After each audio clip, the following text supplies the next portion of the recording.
Hello guys, WhatsApp. তো সবাই কেমন আছেন? আজকে আমরা ব্লক্স ফ্রুট খেলবো। তো আপনাদের দেখাবো আমি কিভাবে খেলি আর আমি কত বড় নুব। দেখেন আজকে খেলা দেখাই আপনাদের, আমি যে কত বড় নুব আজকে দেখেন। ব্যাকগ্রাউন্ডে কিন্তু অনেক আওয়াজ আসতেছে, বাড়ি বানাইতেছে পাশে বাসায়। তো এত লোড নিচ্ছে কেন ভাই? সার্ভার কি পুরো ফুল নাকি? আমি খালি একটা কুইজ আপনাদের ডান করে দেখাবো, দেখবেন আমি কত নুব আমি। দাঁড়ান,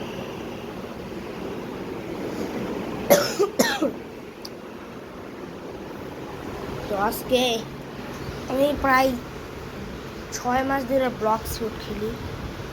তো এখন দেখা বলবো এত কম লেভেল কেন তাহলে? ভাই আমি আগে কুইজ ছাড়া খেলতাম, তারপর দেখলাম যে এখানে পাশে খালি লাল বাটন না থাকে, আমার টিপ দিলাম, তারপর থেকে বুঝলাম যে কুইজ করলে টাকা উড়াধুরা পাওয়া যায় আর লেভেল উড়াধুরা বাড়ে। তো এসে পড়ছি, খালি আপনাদের একটা রাউন্ড খেলে দেখাই। আমি আমার এসে পড়েছি, আমি আমার একটা ল্যাপটপ আছে।